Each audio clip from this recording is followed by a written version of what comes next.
রথযাত্রার মেলা উপলক্ষ করে নদিয়া নবদ্বীপ থেকে ভক্তরা আসছে। একদিকে অচল জগন্নাথ আর একদিকে সচল জগন্নাথ। তাহলে সচল জগন্নাথকে স্বয়ং মহাপ্রভু তিনি সাক্ষাৎ বিরাজ করছেন পুরী ধামে। তোমাকে একদিকে রথ দেখা হলো, একদিকে কলা বেচাও হলো, হ্যাঁ তাই না? সচল জগন্নাথ আবার অচল জগন্নাথ, ওই দুজনকে দেখবার জন্য পুরী ধামে এত কোটি কোটি মানুষের ভিড়। আর মহাপ্রভুর ভালো লাগে যখন নদিয়া নবদ্বীপ থেকে কোনো ভক্ত তার কাছে আসে, কারণ অনেকদিন পরে দেখা হয়, তো প্রায় একটা বছর পর দেখা হয়, আর সেই জন্য মহাপ্রভুর মনে বড় আনন্দ।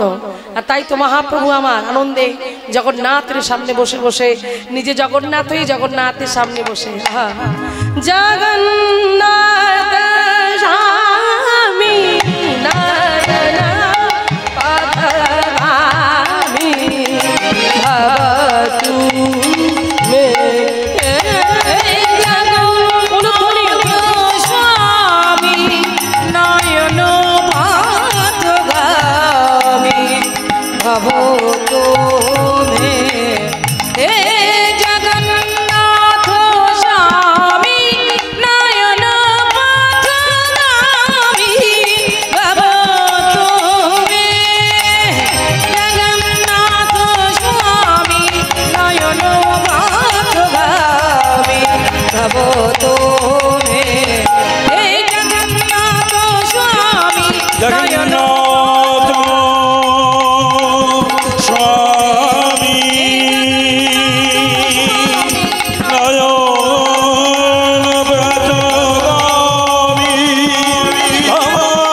জগন্নাথ মন্দিরে ভক্তের মেলা, ভক্তের ভিড়, এত ভক্ত মহাপ্রভুকে দেখ।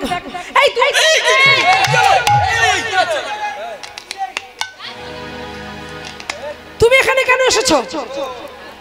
হ্যাঁ না না আপনাদের বলছি না, মহাপ্রভু বলছি তুমি কেন এসেছো?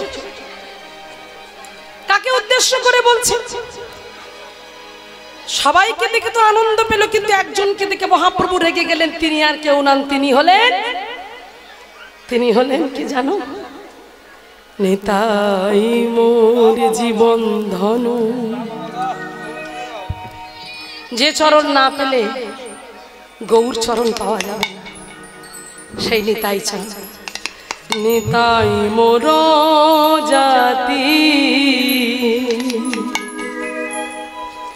নিতাই বিহনে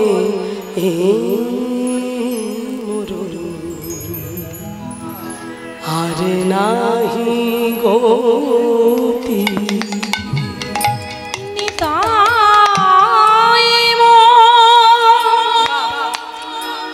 জীবনে দান, নিতাই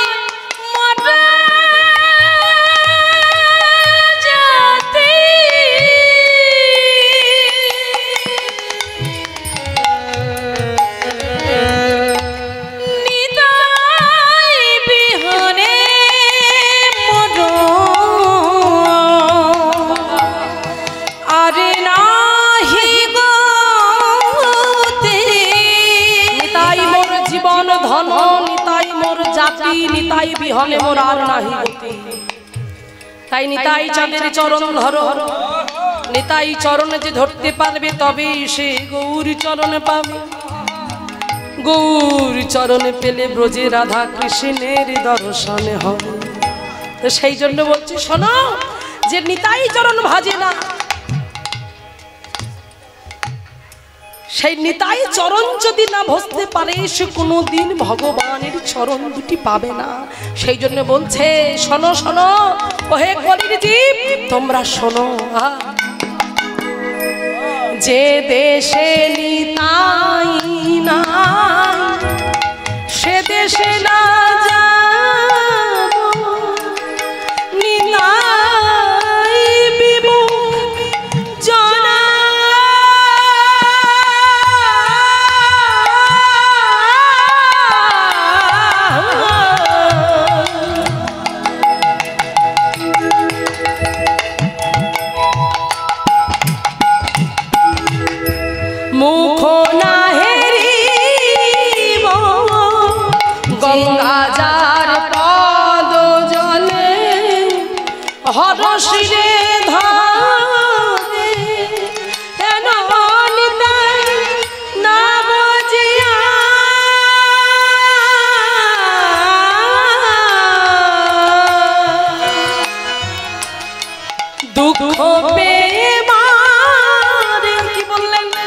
পদকর্তা কলম দিলেন।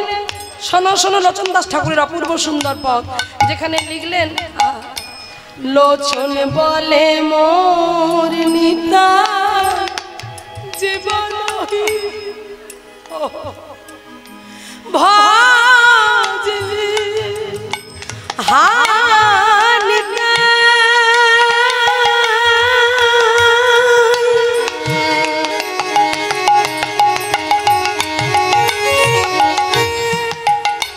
তুমি করুণা করে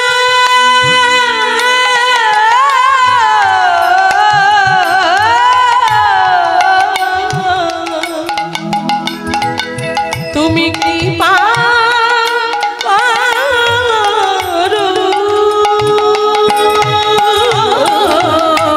লোচন বলে মোর হৃদয় যে বানাহি ভজে অনমলে ভেজাইয়া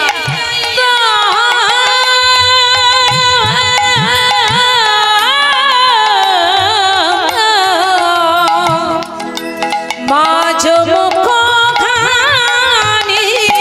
নিতাই মোর জীবন ধন নিতাই মোর জাতি নিতাই মোর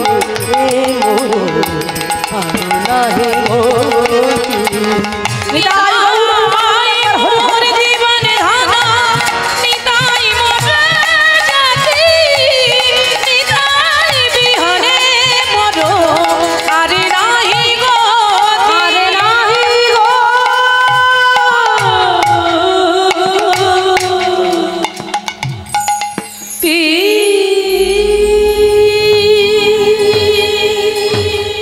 যেই দাদা নিতাই এসে দাঁড়ালো, মহাপ্রভু ক্রোধান্বিত হয়ে বলল, দাদা তুমি কেন এসেছো? তুমি চলে যাও, আমি তোমার মুখ দেখতে চাই না, তুমি চলে যাও চলে যাও চলে যাও।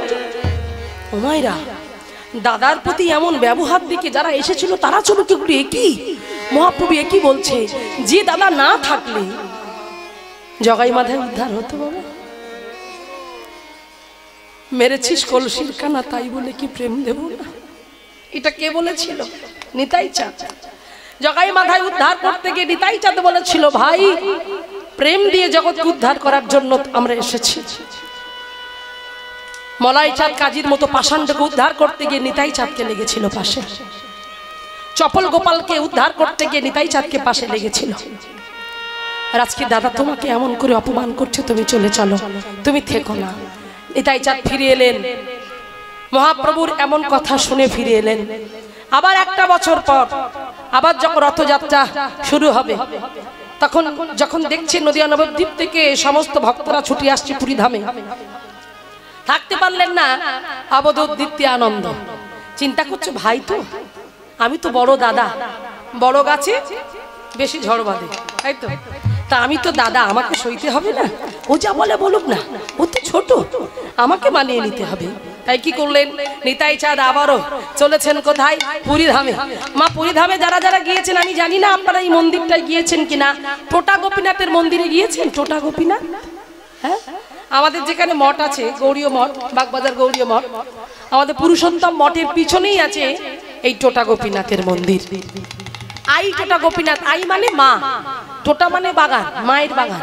সেই টোটা গোপীনাথের মন্দিরে যিনি সেবাই ছিলেন তিনি হলেন গদাধর পণ্ডিত। আর সেই গদাধর পণ্ডিত তিনি ভগবানের নাম কীর্তন করছিলেন, এমন সময় দরজায় টোকা, গদাধর গদাধর ও গদাধর। কে? আমি। দরজা খোলো। দরজা খুলে দেখে নিতাই চাঁদ দাঁড়িয়ে। এ কি দাদা, তুমি এসেছো? এসো দাদা, এসো। দাদা তুমি এসেছো, যদি প্রভু জানতে পারি? দেখ পাগল, জানতে পারবে না বলেই তো চুপি চুপি চোরের মতো এসেছি। ওমা, চুরি করা ভালো কর্ম, যদি না পড়ো ধরা। চুরি করে এসেছে, বলছে ভাই জানতে পারবে না, ভাই যখন বের হবে তখন চুপি চুপি মাথায় একটা উড়ানি ঢাকা দিয়ে গিয়ে দেখে আসবো, তাহলে তো ভাই আমায় চিনতে পারবে না। বলে দাদা খুব আনন্দ হচ্ছে গো, তুমি এসেছো বলে, তুমি বসো বসো বসো।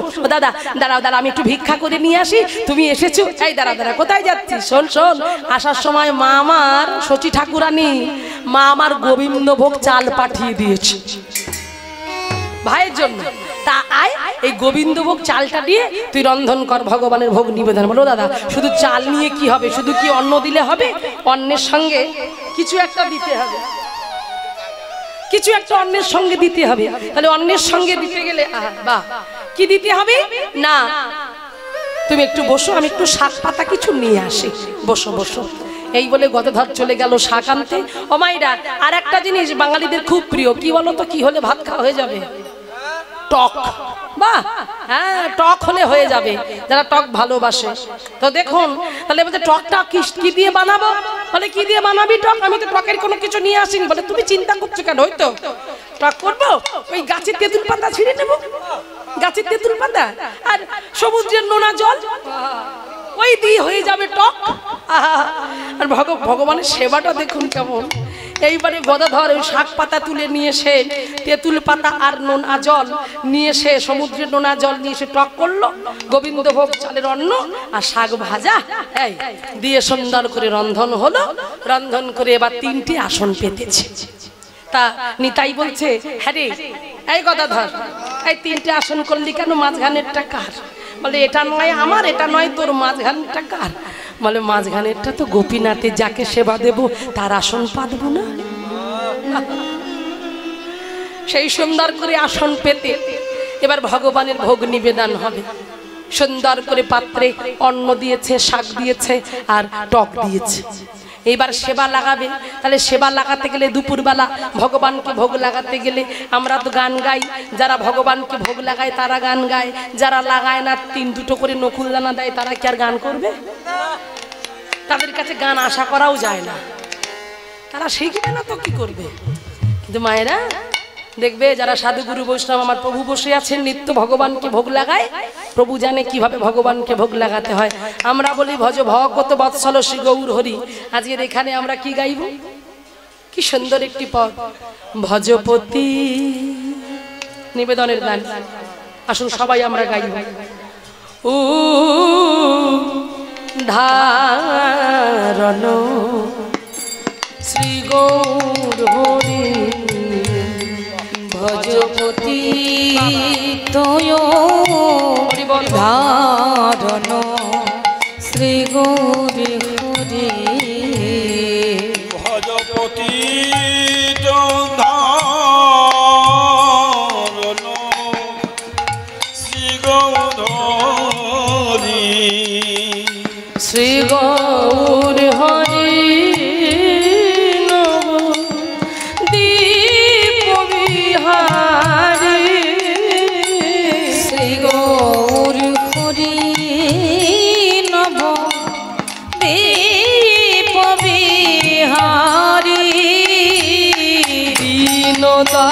দয়াময় হিতকারী, ভজপতি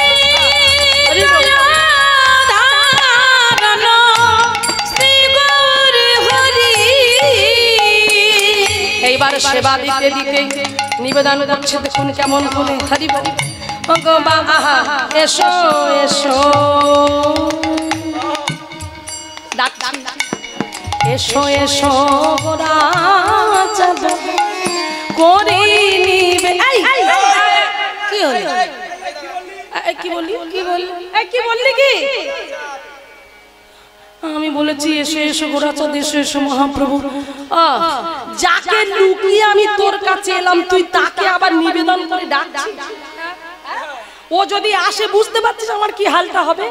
বলে তাও তো বটে, কিন্তু এখানে তো এইভাবেই লেখা আছে, গানটা আমি সেইভাবেই গাইছি। শোন শোন, ওটা আউট কর, ওটা বাদ দিয়ে গা। হ্যাঁ, এটা বাদ দিয়ে দেবো। এসো এসো মহাপ্রভু করি নিবেদনটা গাইবো না, মানে এই লাইনটা বাদ দিয়ে দে। এই লাইনটা বাদ দিয়ে কি গাইবো? ঠিক আছে চলো দেখি। এরপরে লাইনটাই বাদ দিয়ে দিয়েছি। মহাপ্রভুকে যদি মহাপ্রভু চলে আসে, বাহ, উলুধ্বনি উলুধ্বনি, মহাপ্রভু চলে এসেছে। উলুধ্বনি, হরি বল। বাহ,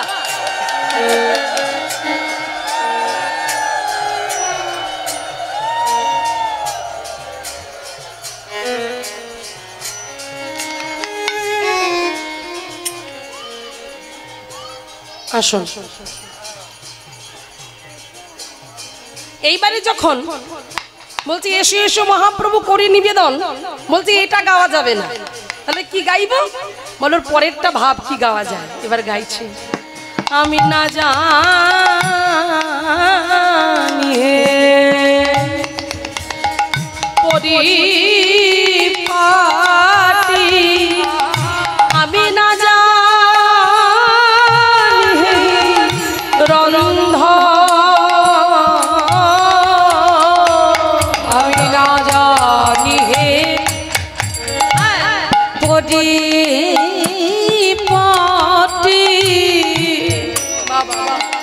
আমি না জানি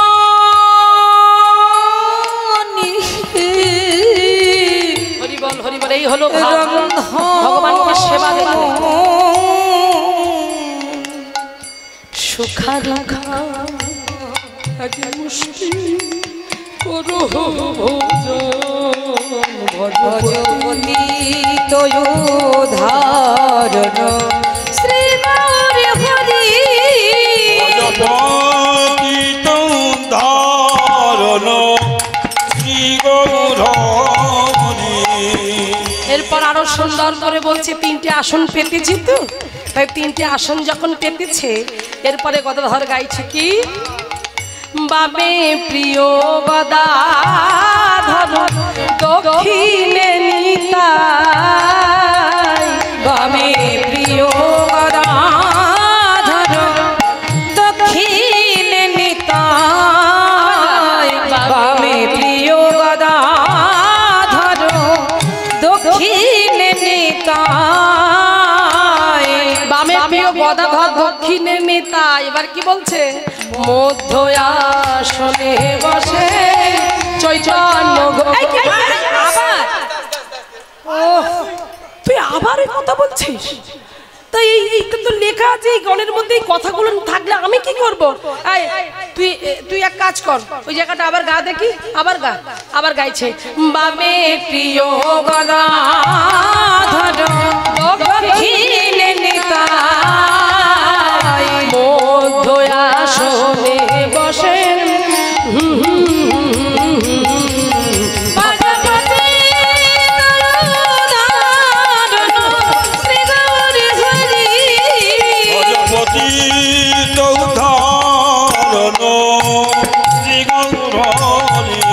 তাহলে কি গাইলো? বামে প্রিয় গদাধর দক্ষিণে নিতাই মধ্য আসনে বসে। ওইটা বলা যাবে না, বললেই তো চলে আসবে। এইবার গান গাইছে হঠাৎ নিতাই দাদা দরজায় মনে হচ্ছে কি আঘাত করছি না, কি বলো তো? এই সঙ্গে সঙ্গে এই যে শব্দ হচ্ছে না, গদাধরের বুকটা কেঁপে উঠেছে। তবে আমি যেটা মনে মনে ভাবছি সেটা নয় তো, তবে প্রভু এলো না তো? না না, আমার যেন বুকের ভেতরটা কেমন একটা করছে, যদি প্রভু এসে যায়।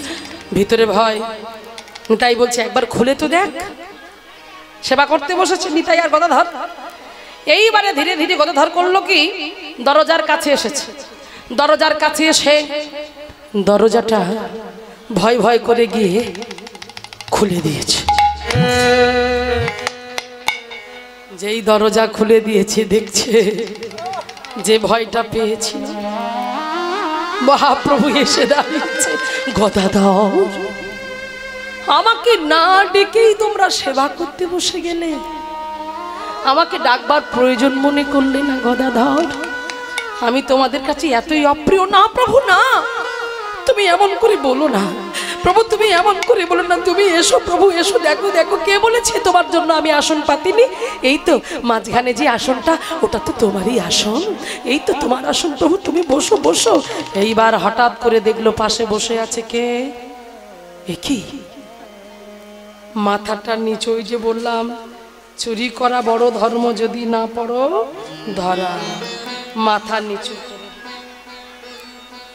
ধরা পড়ে গেছে তো, মাথা নিচু করে বসে আছে। মহাপ্রভু কিছু বললেন না, বলে আগে সেবাটা হোক। এই বলে তিনজনে বসেছে আসনে। তাহলে পরিপূর্ণ হলো। দাদা এবার গানটা গাই, এবার গানটা গা, এবার গান গাইছে। বামে প্রিয় উলুধ্বনি দাও, উলুধ্বনি।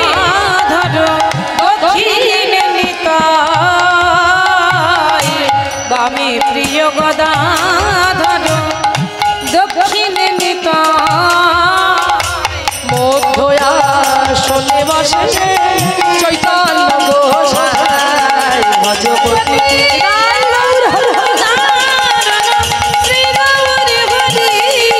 ভজপতি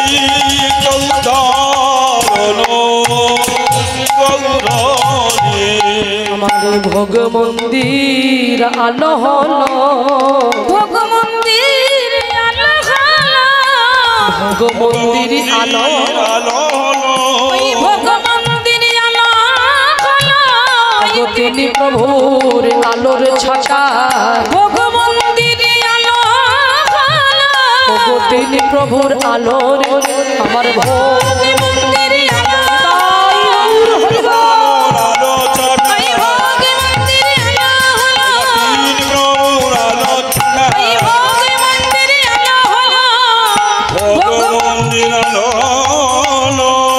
মধ্যয়াসনে বসে চৈতন্য গোসাই ভজপতি দয়াধারণ শ্রী গৌরী হরি। এইবারে সেবা হলো। সেবা করেবার পরে এবার হস্ত প্রক্ষালন করে এসে যখনই বসেছি নিতাই দাদা মহাপ্রভুর পাশে, মহাপ্রভু আমার দাদার কাছে এসে ধীরে ধীরে দাদার হাতটা ধরে, যেই হাত ধরে চমকে উঠেছে।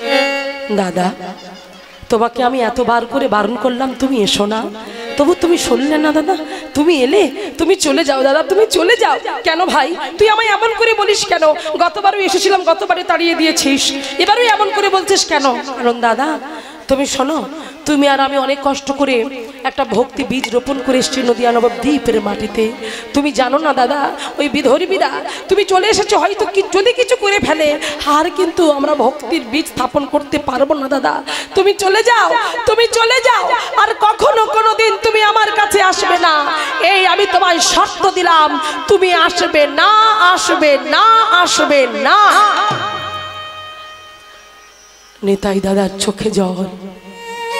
যেই চলে যাবার কথা বললেন গদাধর কেঁদে কেঁদে নিতাই দাদার চরণ দুটো জড়িয়ে ধরে বলছে, দাদা বলতে পারো তুমি যদি না আসো তাহলে মহাপ্রভু যত লীলা করবে সেই লীলার কথা আমি কাকে বলবো, কাকে শোনাবো দাদা? না দাদা না, তুমি এমন করে চলে যেতে পারো না দাদা। দুজনে দুজনকে জড়িয়ে ধরে কাঁদছে, এমন ভাবে দুজনে দুজনকে জড়িয়ে ধরে কাঁদে। মহাপ্রভু দেখে তার অন্তরটা কাঁদে। মহাপ্রভু বলে, ওগো গদাধর তোমার চোখে এত জল, তবে আমি তোমায় আশীর্বাদ করলাম, আবারও আমাদের তিনজনার জন্ম হবে। আমি হব শ্রীনিবাস আচার্য, আরে আমার দাদা নিতাই হবে নরোত্তম দাস ঠাকুর, দাসী ঠাকুর। আরে তুমি গদাধর তুমি হবে রামচন্দ্র কবিরা, রামচন্দ্র কবিরা। তাহলে আমাদের তিনজনের দেখা হবে, আবার আমরা মিলিত হব। তাহলে গদাধর কে হলেন, কে হবেন? রামচন্দ্র কবিরাজ। আর নিতাই চাঁদ কে হবেন? নরোত্তম দাস ঠাকুর। আর মহাপ্রভু কে হবেন? শ্রীনিবাস আচার্য। তাহলে বোঝা গেল? হ্যাঁ, মনে রাখবেন নামগুলো কিন্তু আমি ধরবো, কারণ এর পরেই শুরু হয়ে যাবে। এইবার তাহলে এতক্ষণ ধরে আমরা শুনছিলাম রামচন্দ্র কবিরাজকে, এই গদাধর পণ্ডিতই হলেন রামচন্দ্র কবিরাজ। আর সেই রামচন্দ্র কবিরাজের কথা এবার আমরা শ্রবণ করব। তাই চলুন যাই, আমরা সবাই যাব কোথায়? মুর্শিদাবাদ। মুর্শিদাবাদ আমা মুর্শিদাবাদ জেলা ভগবান গোলা থানার অন্তর্গত বুধরি গ্রাম। আর সেই বুধরি গ্রামে বাবার নাম ছিল চিরঞ্জীব। কি বললাম? চিরঞ্জিত নয়, পাগল। সিনেমাটি চিরঞ্জিতের কথা বললাম, ও বলছে চিরঞ্জিত। না না, চিরঞ্জিত নয়, চিরঞ্জীব। হ্যাঁ, বাবার নাম চিরঞ্জীব আর মায়ের নাম সুনন্দা দেবী। কি দেবী? সুনন্দা দেবী। সেই বাড়িতে আজকে জন্ম হলো। ওগো রামচন্দ্রের জন্ম হলো,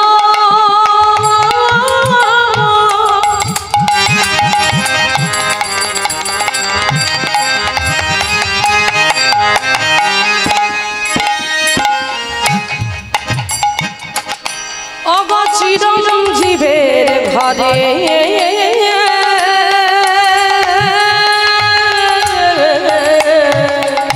রামচন্দ্রের জন্ম হলো।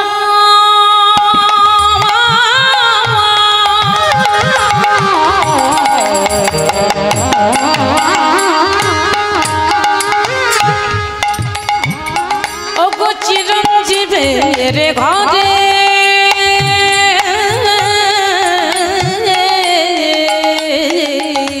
তাহা দেখি সবে মিলে উলুধ্বনি করে করে, তাহা দেখি সবে মিলে উলুধ্বনি করে করে, তাহা দেখি সবে মিলে উলুধ্বনি করে।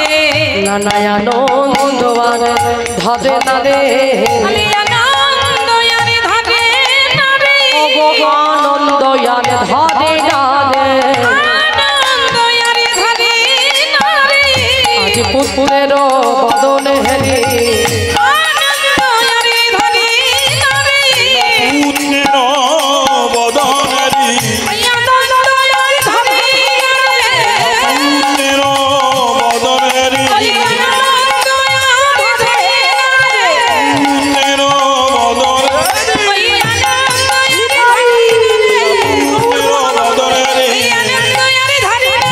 বদনেরি, পুণ্যের বদনেরি, আনন্দ হরে নরে। আরে তাহা দেখি সবে মিলে জয় ধ্বনি গান, জয় ধ্বনি গান,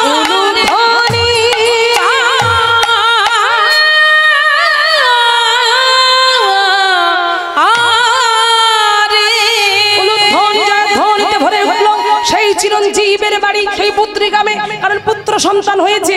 ও মায়েরা, মেয়ে হলে এত শাঁখ বাজে না, সন্তান হলে, পুত্র সন্তান হলে যে শঙ্করধ্বনি হয় আর কি। হ্যাঁ, মেয়ে হওয়া মানে ওই দেখবে বাবা মার মুখ ছোট হয়ে যাবে, পরিবারের মুখ ছোট হয়ে যায়। কিন্তু ছেলে হলে ওরে বাবরে বিশাল ব্যাপার। হ্যাঁ মায়েরা, তবু তো মেয়েরা ভালো গো মা, মুখের সামনে জল দিয়ে বলবে মা এক গ্লাস জল খাও। কিন্তু ছেলেদের যতই বড় করো, মানুষ করো, মায়ের দুঃখ বুঝবে না। মা শুধু খেটেই যাবে, খেটেই যাবে, শোষণই হবে, কিন্তু কোনোদিন বলবে না মা তুমি খেয়ে নাও, আমি এগুলো করে দিচ্ছি। কিন্তু একটা মেয়ে বলবে, কি বলবে? হ্যাঁ কিনা? তাহলে চিন্তা করুন। তো আজকে দেখুন, সেই পুত্র সন্তানের জন্ম হলো, আর পুত্র সন্তানের যখন জন্ম হলো আনন্দে সবার মন ভরে উঠল। এইবারে চিরঞ্জীবের মনে আনন্দ, চিরঞ্জীবের পরিবারের সবার আনন্দ যে পুত্র সন্তান হয়েছে।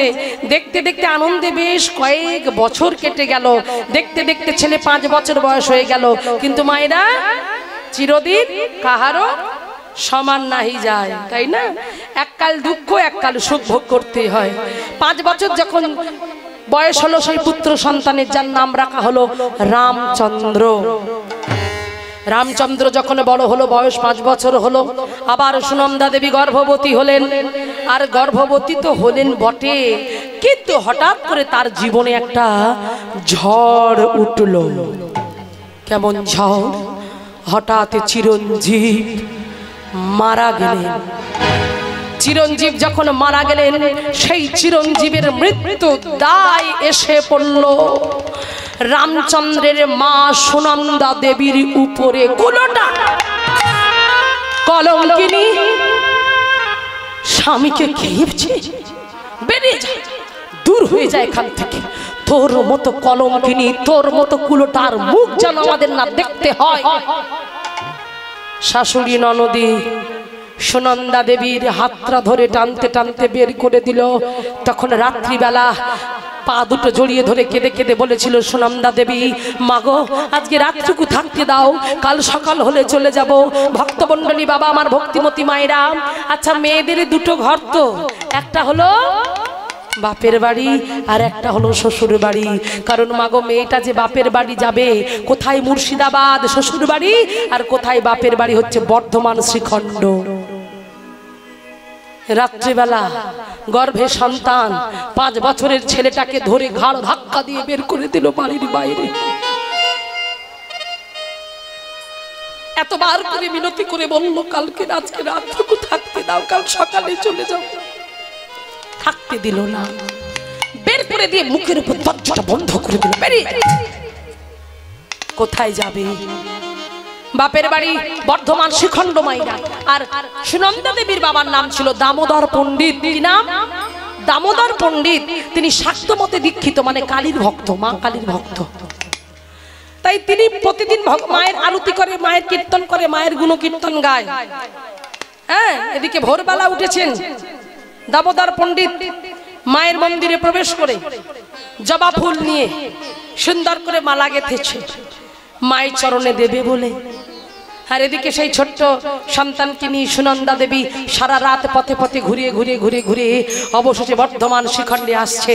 আর এদিকে দামোদর পণ্ডিত মায়ের মন্দিরে মাকে বলছে, মা জগৎ জননী মা আমার, করুণাময়ী মা আমার, ও মা তুই সবাইকে ভালো রাখিস, সবার মঙ্গল করিস, হ্যাঁ হ্যাঁ সবাইকে কৃপা করিস। মায়ের কাছে গিয়ে বসে বসে বলছে,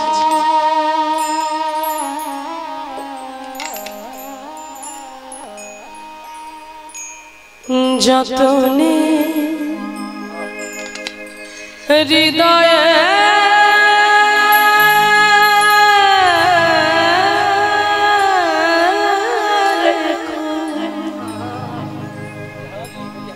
আমার আদরিনী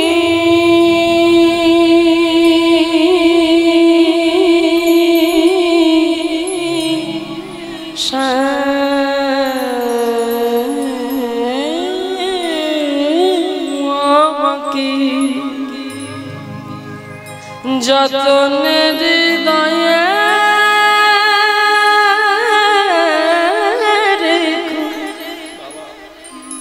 আমার আদরিনী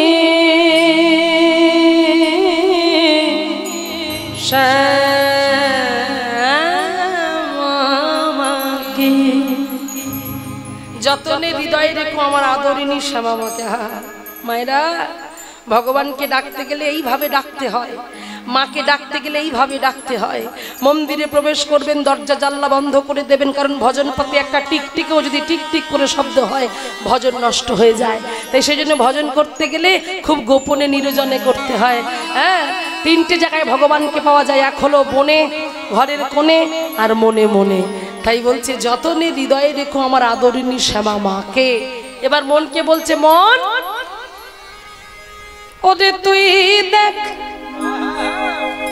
আগে আমি দেখ, তুই দেখ আগে আমি দেখি, ওরে আরে জানো না কেউ দেখে, যতনে হৃদয়ে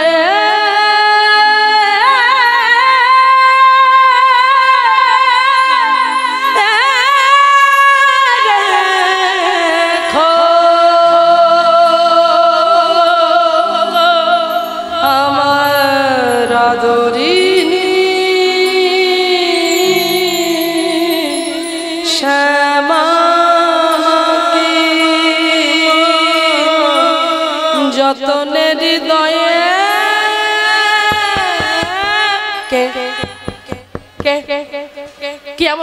কেমন দরজা, মায়ের পুজোটা কেউ করতেই দেখতে চায় না আমার। এমন করে কেউ বিরক্ত করে, একটু মায়ের পূজা করবো, একটু মন দিয়ে করবো, মায়ের পুজোটা করতে বয়স হয়ে গেছে। কে রে, কে এলি?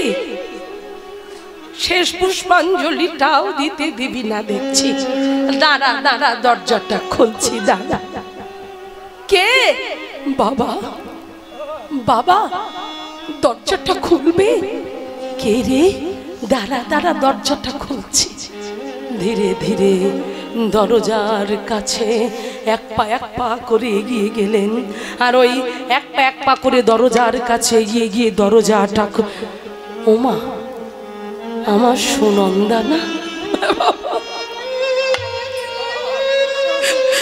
বাবা বাবা আমাকে আশ্রয় দাও। আমার করে কাঁদছিস কেন? ওর আমার পা ছেড়ে দে বাবা। বাবা ওরা আমাকে তাড়িয়ে দিয়েছে।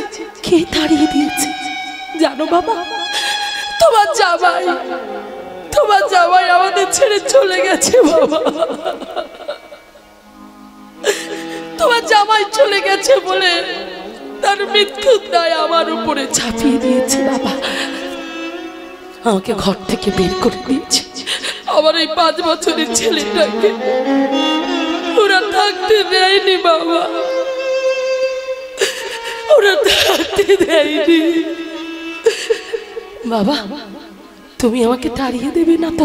তোর পাগলি মেয়ে আমি না তোর বাবা? এই এতটুকু বেলা থেকে তোকে মানুষ করেছি, তুই যে আমার সন্তান।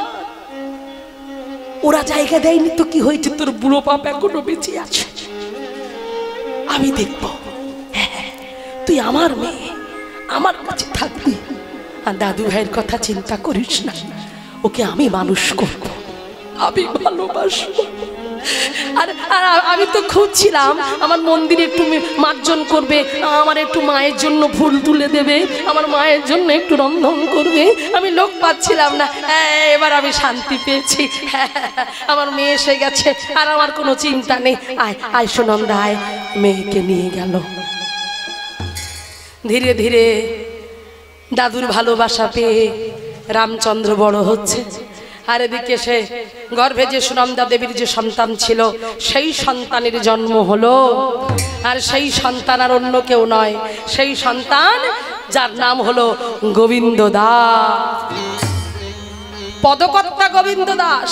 অনেক পদাবলী আছে গোবিন্দ দাসের পদাবলী, আপনারা অনেক শুনেছেন গোবিন্দ দাসের পদাবলী। এবং আমার সৌভাগ্য হয়েছে যে বর্ধমান শ্রীখণ্ডে গোবিন্দ দাসের ধামে আমি 5-6 বার প্রোগ্রাম করেছি। ওখানে আমার প্রোগ্রাম হয়েছে এবং প্রতি বছর ওনারা আমাকে ডাকেন। আমি যেতে পেরে নিজেকে খুব ধন্য বলে মনে করি ওই ধামে। তো সেই গোবিন্দ দাসের একটা ছোট করে 2 লাইন গাইব, বুঝতে পারবেন এটাই সেই গোবিন্দ দাস রামচন্দ্র ভাই। ভজ হুরে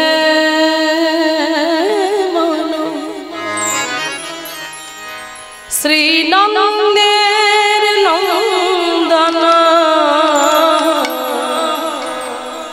অভয় চরণার বিন্দরে দুর্লভ মানব জনম সদা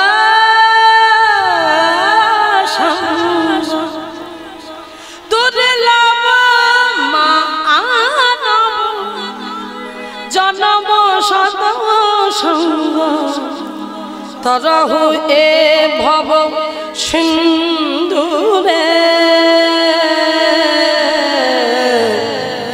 তরহু এ ভব সিন্ধুরে। কি বলছে? ভজ হুরে মন, হরি মনকে বলছে মন ভজ, ভজন করো, ভজ হুরে মন শ্রী নন্দের নন্দন, শ্রী নন্দের নন্দনকে ভজন করো। ভজন করলে কি হবে? অভয় চরণ। আর অভয় মানে যিনি ভব ভয় হারি, ভয়ে যাকে দিকে দূরে পালায় তোমাকে অভয় দান করবে, সকল ভয় দূর করে দেবে। অভয় চরণার বিন্দরে দুর্লভ মানব জনম শত সঙ্গ তরাহু ভব সিন্ধুরে। সেই তোমাকে পার্থিক্য পার করে দেবে। এই সেই গোবিন্দ দাসের পথ। হরি বল। সেই গোবিন্দ দাসের জন্ম হলো। এইবারে গোবিন্দ দাস একটু একটু করে বড় হচ্ছে, হামাগুড়ি দিতে শিখেছে, এরপরে হাঁটতে শিখে গেল, এবারে বুঝতে শিখেছে।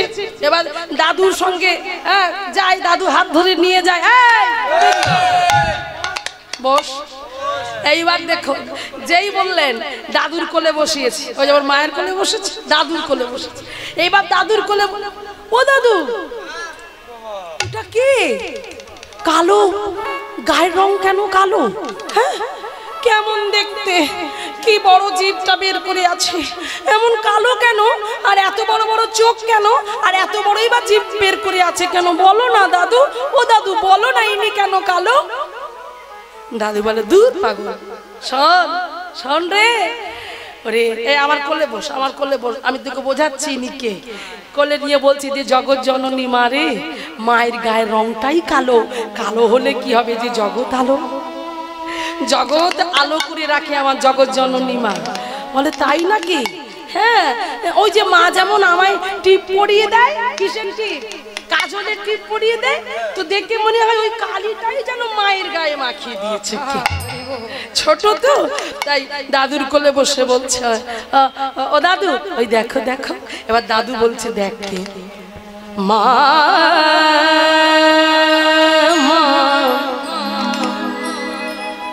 মায়ের আরো একটা কথা, আমার কমিটির দাদা ভাইদের চরণে আরো একবার প্রণাম, কারণ প্রতি বছরই ওই ভাই থাকে, তো বছরও আছে। সত্যি কথা বলতে সুন্দর সাউন্ড চালায় এবং ও সারাক্ষণ এর সঙ্গে জড়িয়ে থাকে, এটা খুব ভালো লাগে। যে কার কতটা কি লাগছে না লাগছে, কতটা বীর কতটা বেশ, সবটাই কিন্তু ওখান থেকে দেখভাল করে। ভালো ছেলে, সবাই ওর জন্য ভগবানের কাছে প্রার্থনা করবেন, ওর ব্যবসা এইভাবে এই মন, হ্যাঁ, আর সবসময় মুখে একটা হাসি, এই হাসি যেন লেগে থাকে, আর নিতাই চাঁদ যেন কৃপা করে, কৃপা বাড়ি বরিশন হয় ওর ভালো থাকার জন্য। সবাই মিলে নিতাই গৌর প্রেমানন্দ একবার হরি বল, হরি বল। মা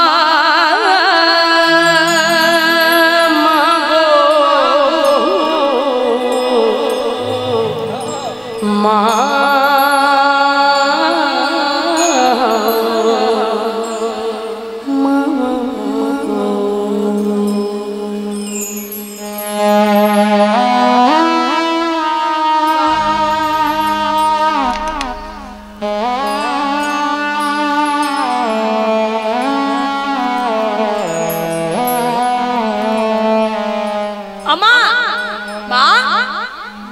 মা তোর চোখের কাজল সারা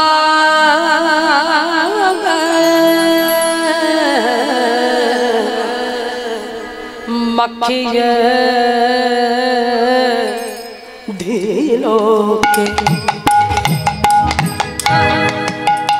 মা তোর চোখের কাজল সারা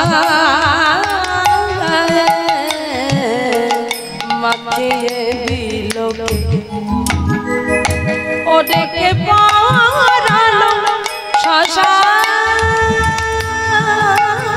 চিতা, ওদেরকে পরালো শ্মশান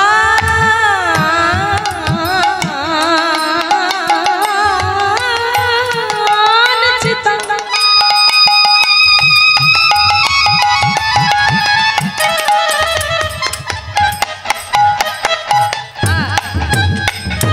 ওদেরকে পরালো শ্মশান চিতা, ভস্ম তিলকে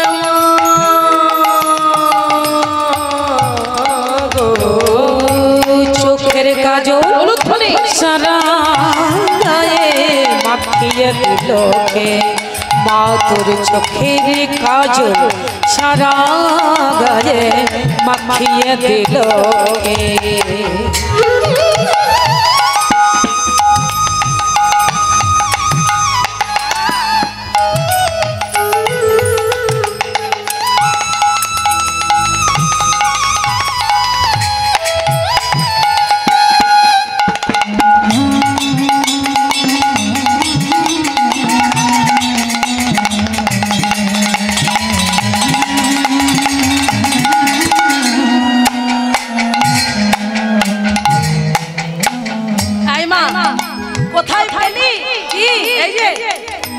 হারের মালা কথা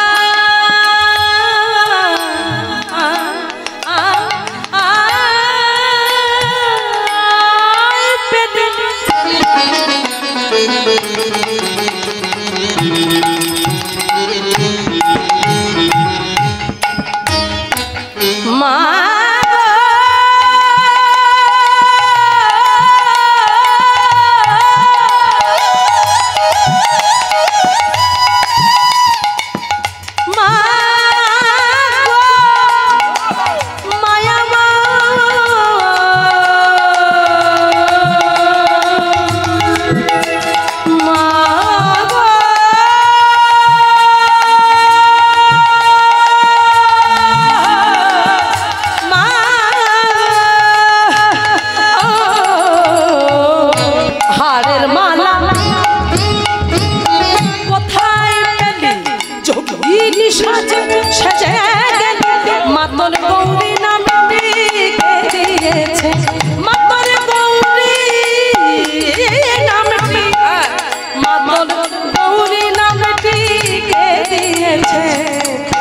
সারা দিল গে মা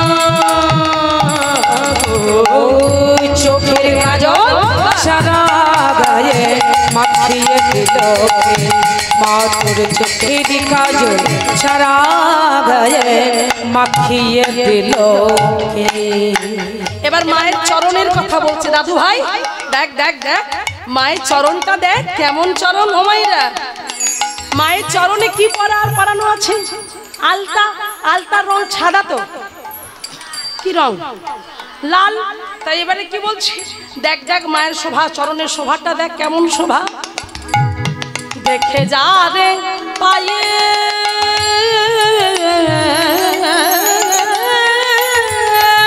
শোভা,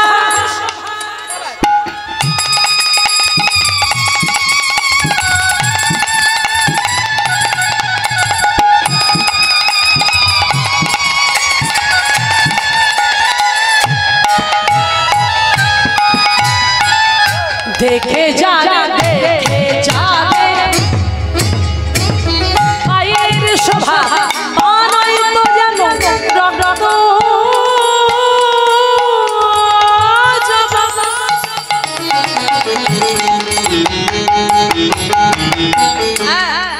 কত রূপের ডালিকে দেখেছে, রূপের ডালি রূপের ডালি রূপের ডালি, কত রূপের ডালি কে দেখেছে, ভস্ম দিল গে মা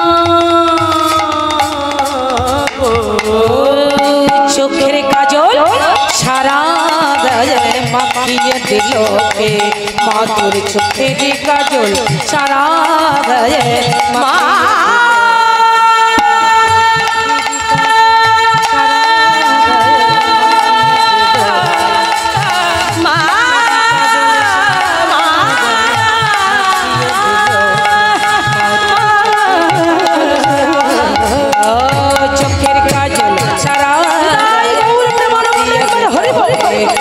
তোর চোখের কাজল সারা গায়ে মাখিয়ে দিল মাখিয়ে দিল মাখিয়ে দিল মাখিয়ে দিল মাখিয়ে দিল মাখিয়ে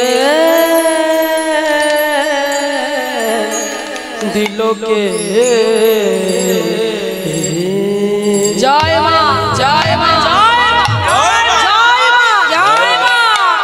এইবার দাদুর কোলে বসে বসে সেই মায়ের বদন দর্শন করতে করতে, জগৎ জননী মাকে দর্শন করতে করতে বড় হয়ে যাচ্ছে কে? রামচন্দ্র কবিরাজ বড় হয়ে গেল। রামচন্দ্র থেকে কবিরাজ হয়ে গেল কেন না, শিক্ষা দীক্ষা সব দিক থেকে এগিয়ে, তার সঙ্গে সঙ্গে কবিরাজি, দাদু যে কবিরাজিগিরি করতো সেই কবিরাজিটাও শিখে গেল। একে সুন্দর দেখতে, তারপরে আবার কবিরাজি শিখে গেল। এবার বাবা একটা কথা জানবেন, বাড়িতে যদি সুযোগ্য পুত্র থাকে, মানে দেখতে শুনতে ভালো, কারণ যে মেয়ে যে ছেলের সঙ্গে মেয়েকে বিয়ে দেবে, যে বাড়ির লোকেরা মানে মেয়ের বাবা মা, তারা কিন্তু আগে দেখে যে ছেলে কেমন, তাই না? আগে দেখে ছেলের কি আছে, ছেলে কি করে। বেকার ছেলেকে তো দেওয়া যাবে না, তাই একটু আগে, হ্যাঁ। আর তার সঙ্গে সঙ্গে দেখে ছেলে কি খাওয়া দাওয়া করে গোপনে, সেগুলোও দেখবে, তবে না দেবে। হরি বল।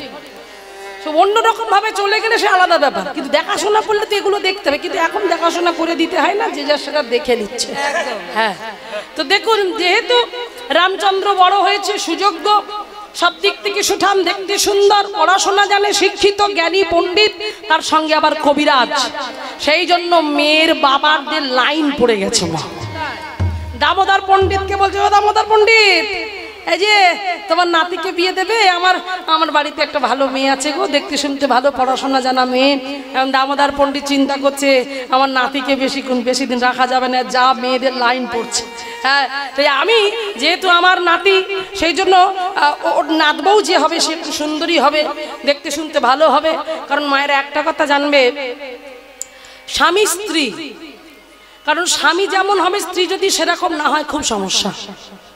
দুজনের যদি মতের মিল না থাকে তাহলে সেই সংসার কোনোদিন সুখের হবে না, সব সময় অশান্তি লেগে থাকবে। কি বলুন? এখন স্বামী বলছে, ওরে চল না আজ রসপুঞ্জতে, কি সুন্দর আজকে ওখানে হরিবাসর হচ্ছে, নাম সংকীর্তন হচ্ছে, পশ্চিম পাড়া রসপুঞ্জ পশ্চিম পাড়ায় আজ কীর্তন হচ্ছে। আমার কীর্তন শুনতে ভালো লাগে, চলো একসাথে কীর্তন শুনে চলো। যেতে হয় তুমি যাও, তুমি যাও, আমি যাব না, আমার পার্লারে যেতে হবে। হ্যাঁ ভুল ভুলা এই দেখুন, কারণ এখন স্বামী চাইছে কীর্তন শুনতে আর স্ত্রী চাইছে ডান্স, বাংলা ডান্স। তো এরকম করলে ভজন হবে। স্ত্রী যদি ডান্স বাংলায় মন দেয় আর স্বামী যদি কীর্তনে হয়, তাহলে দুজন দুদিকে চলে গেল, কোনোদিন সংসারে উন্নতি হবে না। তাহলে যেমন স্বামী তেমন স্ত্রী হতে হবে, তবেই মিল হবে। আর সেই জন্য অনেক দেখাশোনা করে দামোদর পণ্ডিত একটা সুন্দরী নাদ বৌমা ঠিক করে ফেললো, যাকে দেখতে সুন্দর, রূপে গুণে বিদ্যা বুদ্ধি সব দিক থেকে সুন্দর, আর নাম হলো রত্নমালা।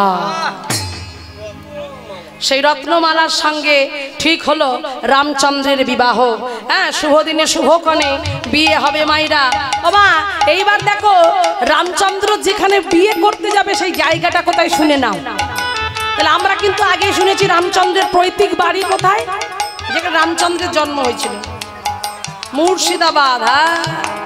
মুর্শিদাবাদ গ্রামের নাম ছিল বুদ্রি গ্রাম।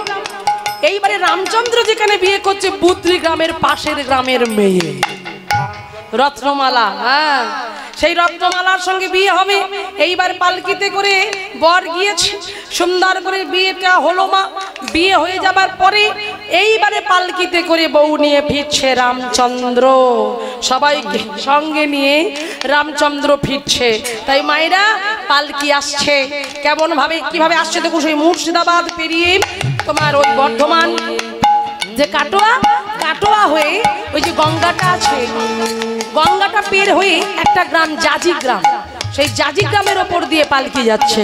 পালকিতে বর বউ দুজনে আছে, বেয়ারারা কাঁধে করে পালকি নিয়ে যাচ্ছে।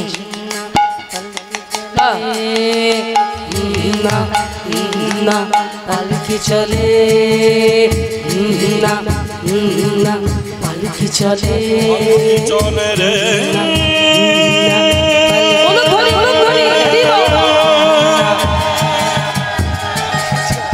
শোনে রে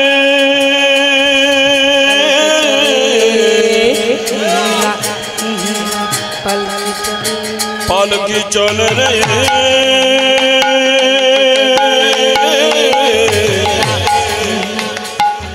পালকি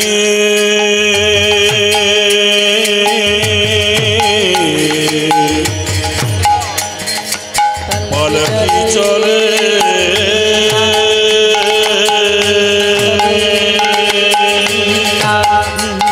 পালকি চলে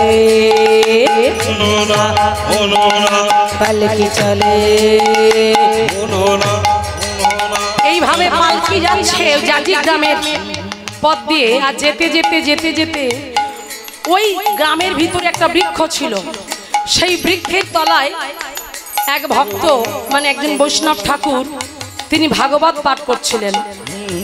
ভাগবত পাঠ করতে করতে করতে করতে হঠাৎ করে এত কানে বাদ্যি বাজনা আসছে, সেই বাদ্যি বাজনা এত বাজছে, গুরুদেব গুরুদেব আপনি একটু থামান, ওরা চলে যাক, তারপরে আপনি আবার শুরু করবেন। এবার গুরুদেব আর বলছে না, চুপ করে আছে। এদিকে পালকি যাচ্ছে আর বউ বর যাচ্ছে। বলুন ধনে পালকি চলে পালকি চলে পালকি চলে পালকি চলে পালকি চলে।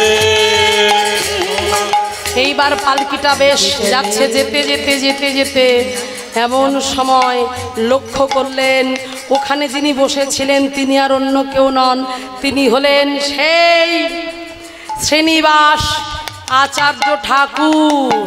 তিনি কে ছিলেন? স্বয়ং মহাপ্রভু। হ্যাঁ বাহ, মহাপ্রভু কথা দিয়েছিলেন তো আমি শ্রীনিবাস আচার্য হব। আর গদাধর কে হবে? রামচন্দ্র কবিরাজ। আর নিত্যানন্দ কে হবে? নরোত্তম দাস ঠাকুর। হরি বল। এইবারে শ্রীনিবাস আচার্য ওই যে পালকিতে যে বর বসেছিল সেই বরের দিকে দৃষ্টি নিক্ষেপ করলেন। দৃষ্টি নিক্ষেপ করে বললেন, বড় চেনা চেনা চেনা চেনা লাগে গো, চেনা লাগে গো।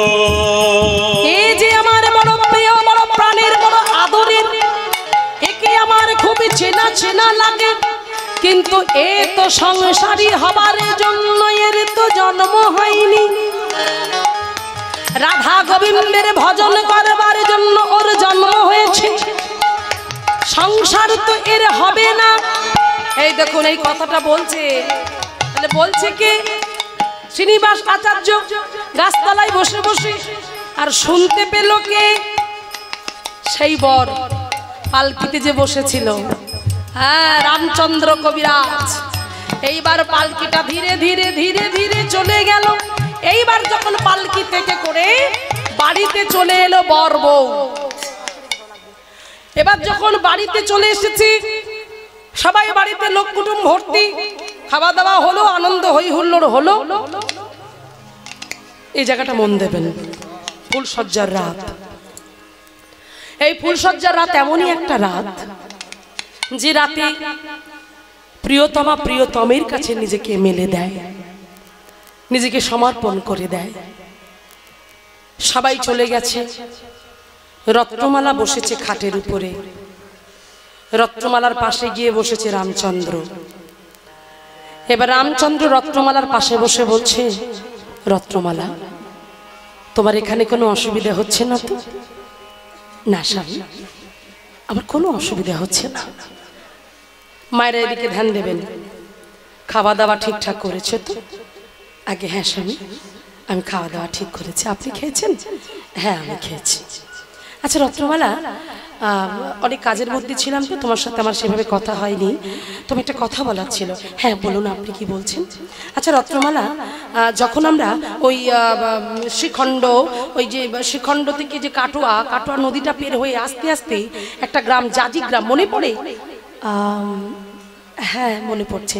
ওই জাজি গ্রামে একটা গাছতলায় একজন সাধুগুরু বৈষ্ণব ঠাকুর বসে বসে পাঠ কীর্তন করছিলেন, তুমি দেখেছো? হ্যাঁ আমি দেখেছি। আচ্ছা মনে পড়ছে, ওই সাধুগুরু বৈষ্ণব একটা কথা বলছিল যে এই ছেলেটা সংসার করার জন্য পৃথিবীতে আসেনি, রাধা গোবিন্দের সেবা করার জন্য পৃথিবীতে এসেছে। এই কথাটা তুমি শুনেছো? আগে আমি তো সেইভাবে শুনিনি, আমি তো ঠিক অতটা খেয়াল, আসলে এত বাদ্যি বাজনা বাজছিল না, সেই জন্য। আচ্ছা বেশ বেশ ঠিক আছে। আচ্ছা তুমি বলো, যদি উনি বলেই থাকেন যে আমার সংসার করার জন্য জন্ম হয়নি, আমার রাধা গোবিন্দের সেবার জন্য জন্ম হয়েছে, এটা যদি বলে থাকে, তুমি তো শিক্ষিতা, তুমি তো পড়াশোনা জানো, তোমার মধ্যে বুদ্ধি আছে, তোমার মধ্যে জ্ঞান আছে, তুমি বলো আমি কি করব? মায়েরা কিরকম প্রশ্ন করলো দেখুন। ফুলসজ্জার রাতে স্ত্রী নববধূ, তার নতুন বিয়ে হয়েছে, আজকে তার ফুলসজ্জা। সেই ফুলসজ্জার রাতে স্বামী স্ত্রীকে কি বলছে দেখুন, আর স্ত্রী কি উত্তর দিচ্ছে দেখুন। রত্নমালা বলছে, স্বামী আমার মনে হয় বৈষ্ণব ঠাকুর যখন বলেছেন, তিনি নিশ্চয়ই কোনো কিছু ভালো বুঝেই কথাটা বলেছেন। তবে আপনি এক কাজ করুন না, আপনি রাধা গোবিন্দের সেবাও করবেন, সংসারে থাকবেন, সংসারও করবেন, তাতে কি? না রত্নমালা, তা কি করে হয়? কারণ দু নৌকায় পা দিয়ে কি চলা যায়? যে কোনো একটা পথ আমায় বেছে নিতে হবে। তুমি যদি বলো আমি সংসার করব, সংসার করব। তুমি যদি বলো আমি সংসার করব না, আমি রাধা গোবিন্দের সেবা করব, তাহলে আমি বিদায় নেব, আমি সংসারের পথে পা দেব না, আমি গুরুদেবের সেই চরণে আশ্রয় নেব, তুমি আমাকে যাবার জন্য অনুমতি দাও। এই কথাটা বলার সঙ্গে সঙ্গে যেন আকাশ ভেঙে পড়ল রত্নমালার মস্তকে। না,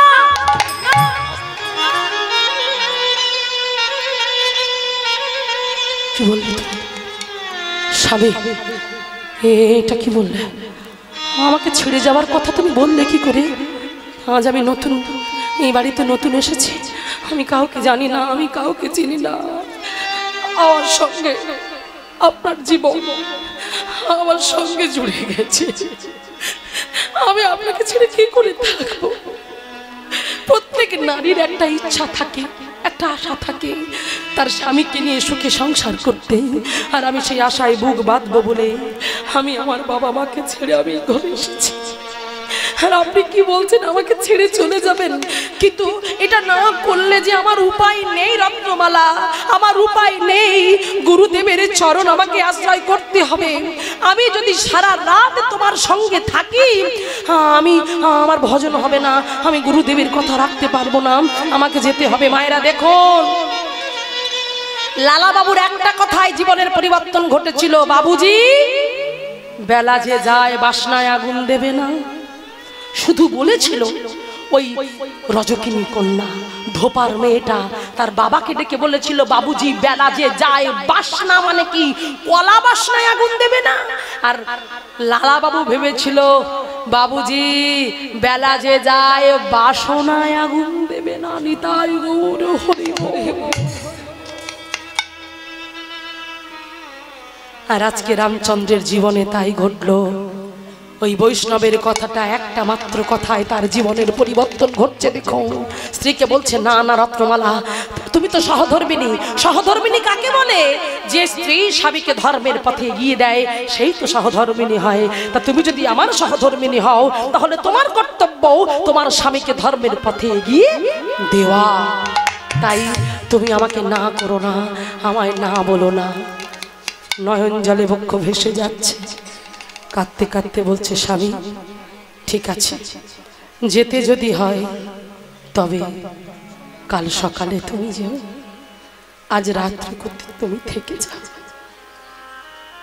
চরণটা জড়িয়ে ধরে কেঁদে কেঁদে বলছে,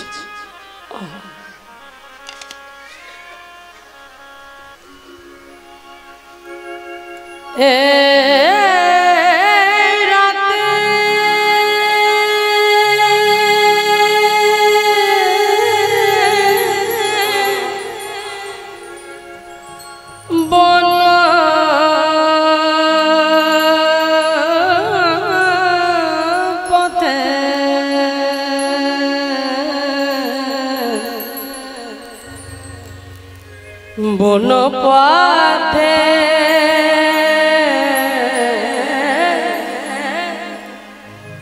যেতে তোমায় দেব না, দেব না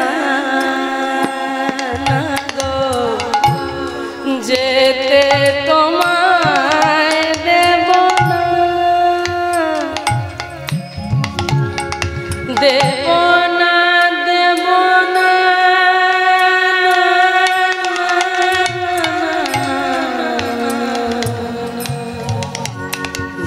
যেতে তোমায় দেব না, না গো, যেতে তোমায় দেব না, যেতে তোমায় দেব না, যেতে তোমায় দেব না, দেব না, দেব না, না না গো, যেতে তোমায়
মালা আমায় পরিয়ে এসেছিলে, সুন্দর করে আমার গলায় মালা বদল হয়েছিল, আমি তোমার গলায় মালা দিলাম, তুমি আমার গলায় মালা দিলে। এই যে সেই মালা 7 পাকে ঘুরেছি, এই প্রমাণ মালা, এই দেখো দেখো সেই মালা এখনো আছে। ফুল মালা মালা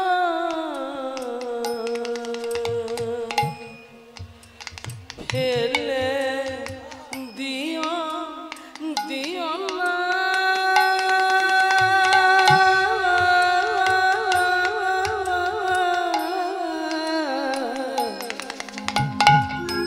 যেতে তোমায় দেব না, দেব না, যেতে তোমায় দেব না,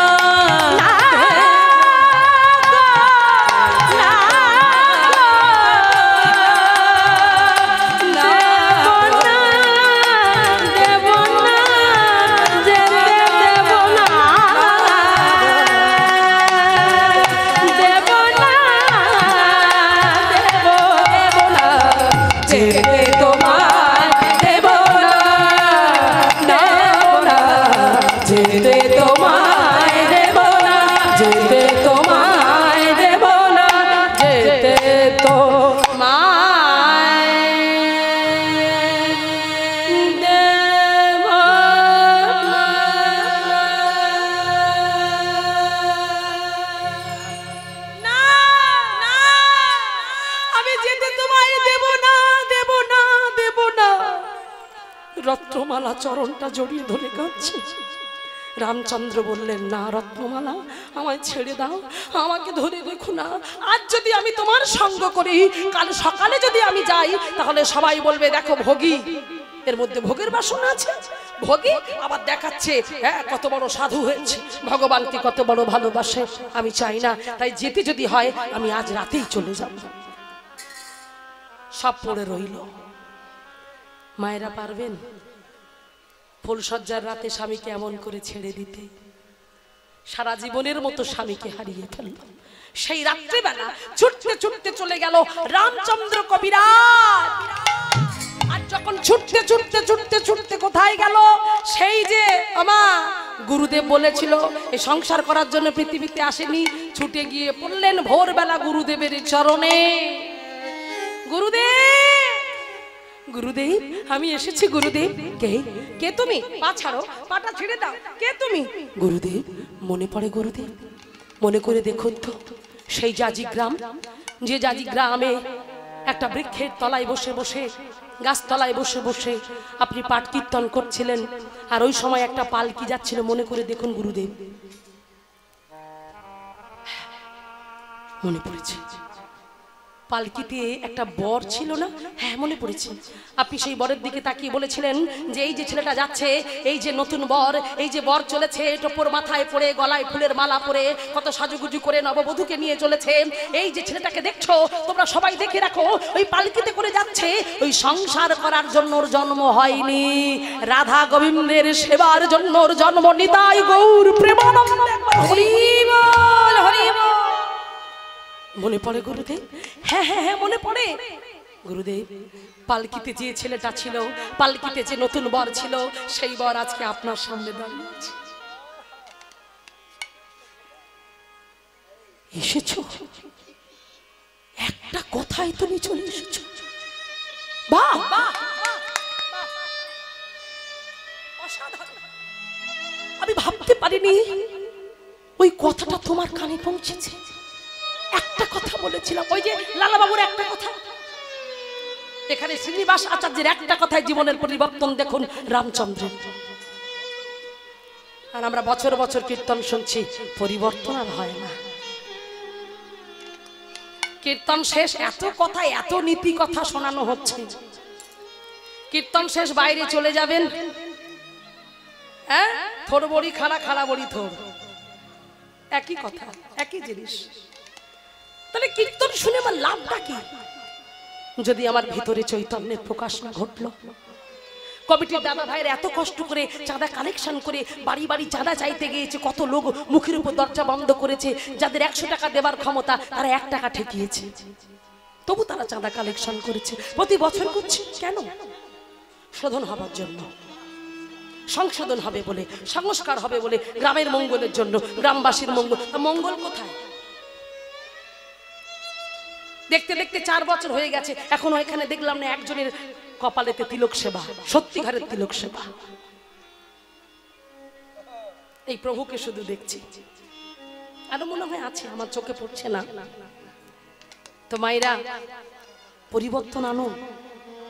অনেক খেয়েছেন, অনেক খাচ্ছেন, অনেক খেলেছেন, অনেক খেলাচ্ছেন, খেলা বন্ধ করুন।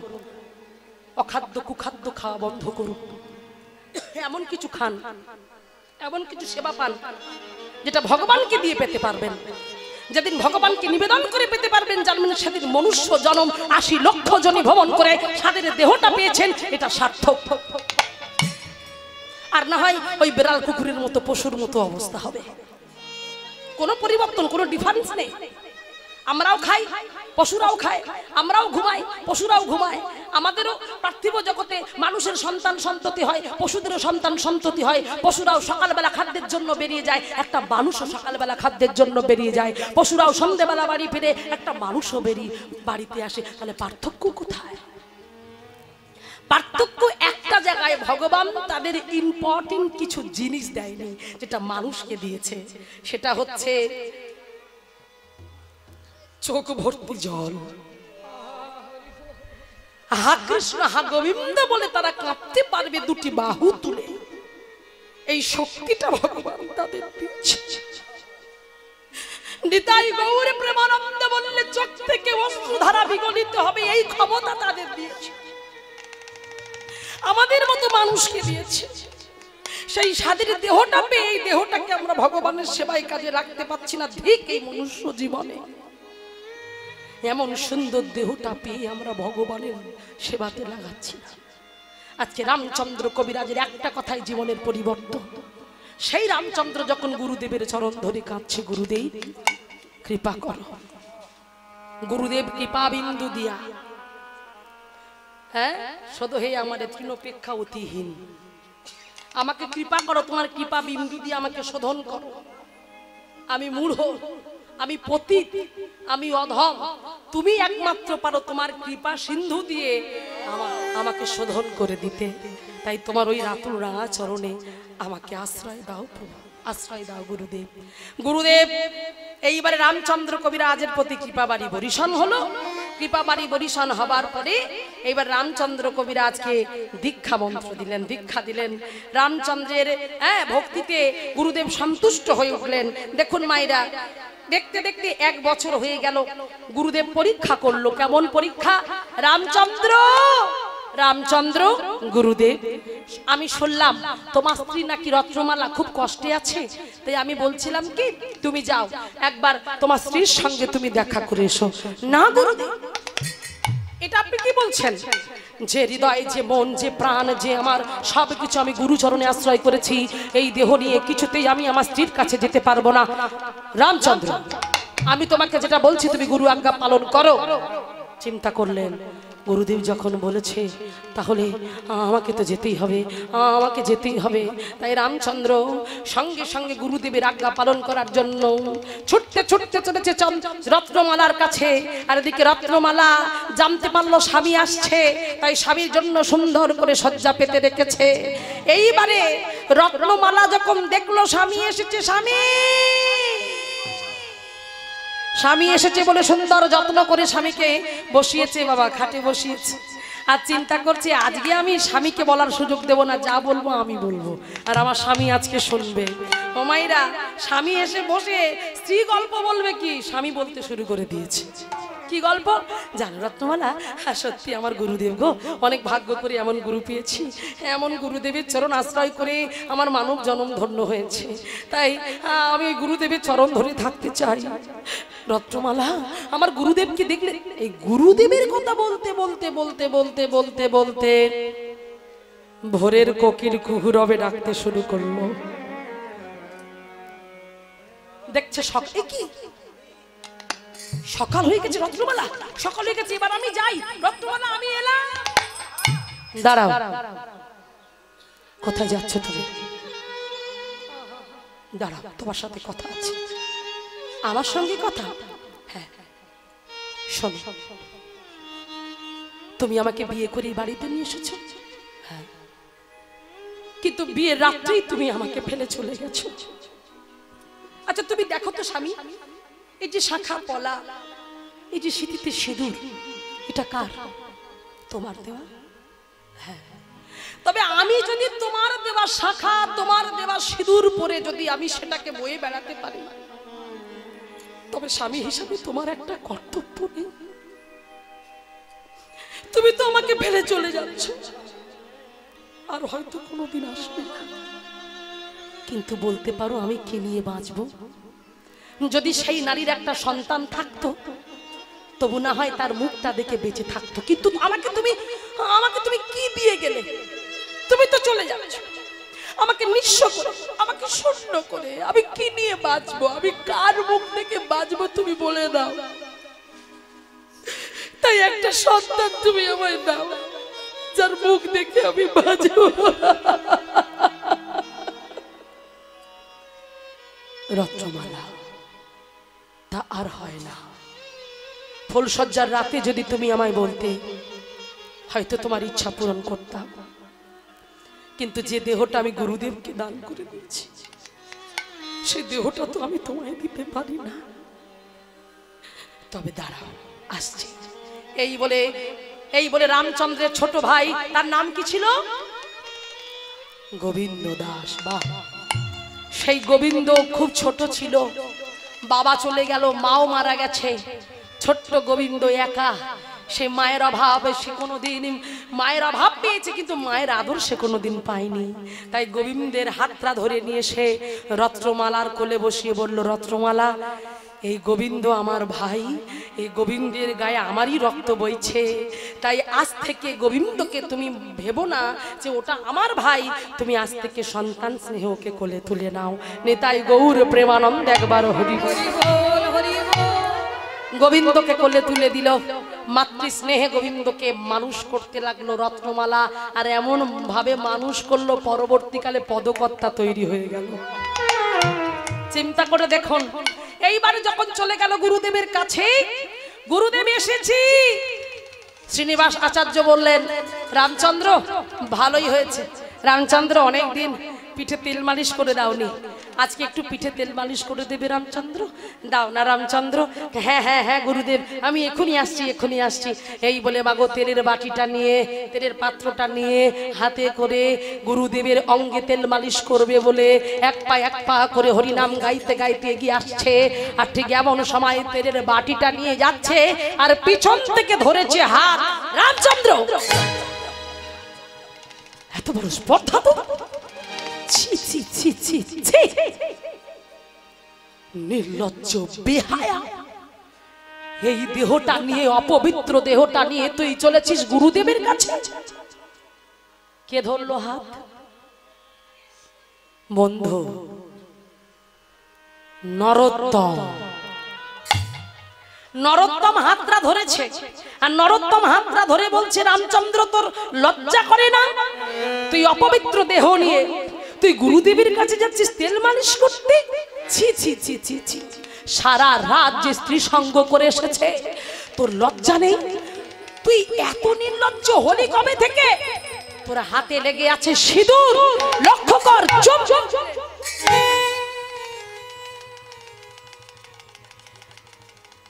কিন্তু নরোত্তম ভাই, বিশ্বাস কর, তুই যেটা ভাবছিস সেটা নয়। না না না না, তুই যেটা ভাবছিস সেটা নয়। তবে রে, সঙ্গে সঙ্গে তেলের বাটিটা রেখে দিল। তেলের বাটিটা রেখে দিয়ে ছুটে গেল, দেখতে পেল একটা ঝেঁটা। ওই ঝেঁটাটা তুলে নিয়ে সে রামচন্দ্র দাঁড়িয়ে আছে। ওই দাঁড়িয়ে থাকা অবস্থায় রামচন্দ্রের অঙ্গে ওই ঝেঁটা দিয়ে তবে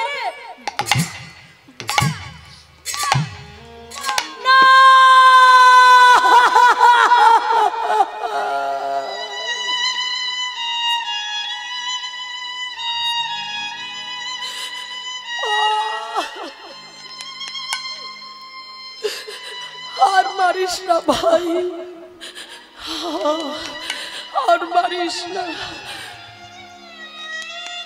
ওরে নরোত্তম, তুই যেটা ভাবছিস সেটা নয়।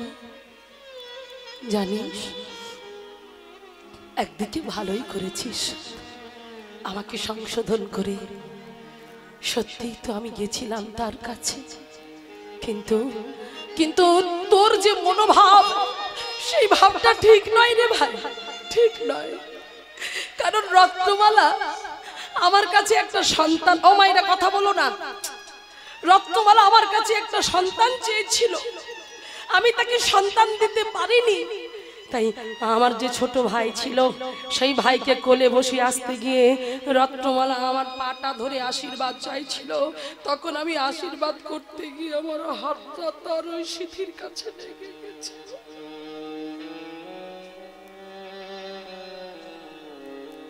সেই জন্যই আমার হাতে সিঁদুর লেগে। তবু বিশ্বাস করতে পারল না নরোত্তম। তেলের বাটিটা হাত থেকে কেড়ে নিয়ে বলল আমাকে দে, ছিনিয়ে নিল। সেই বাটিটা নিয়ে চলে গেল কোথায় জানো মায়েরা? গুরুদেবের কাছে। গুরুদেবের কাছে গিয়ে গুরুদেবকে বলছে, গুরুদেব রামচন্দ্র আসতে পারিনি, আজকে আমি তেল মালিশ করব, দাও দাও আমার কাছে সরে এসো গুরুদেব। এইবার গুরুদেব যখন কাছে সরে এসেছে, বসেছে, গলায় ছিল গলবস্ত্র, পিঠটা ঢাকা ছিল। সেই গলবস্ত্রটা খুলে তেলটা মাখাতে যাবে, দেখছে একে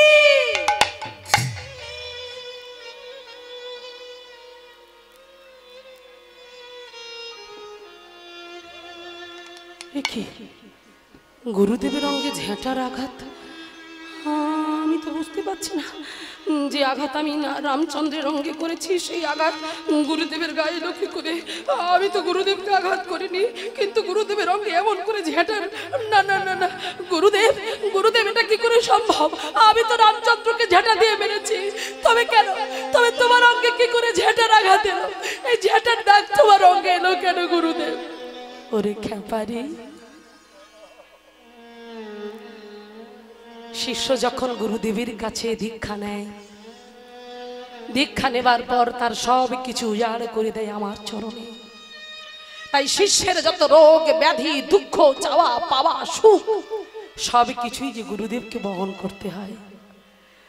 তুই যে রামচন্দ্রকে মারলি, রামচন্দ্রের অঙ্গে ঝেঁটা দিয়ে মারলি, সেই আঘাত যেমন তার অঙ্গে লেগেছে, তার দ্বিগুণ আঘাত আমার অঙ্গে লেগেছে।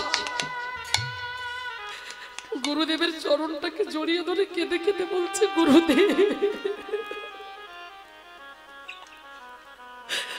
আমাকে ক্ষমা করে দাও, আমাকে ক্ষমা করে দাও গুরুদেব, আমি এমন ভুল আর কোনোদিন করব না। ছুটে গিয়ে রামচন্দ্রকে জড়িয়ে ধরল। রামচন্দ্র, রামচন্দ্রকে জড়িয়ে ধরে যখন কাঁদছে, সবাই দেখছে।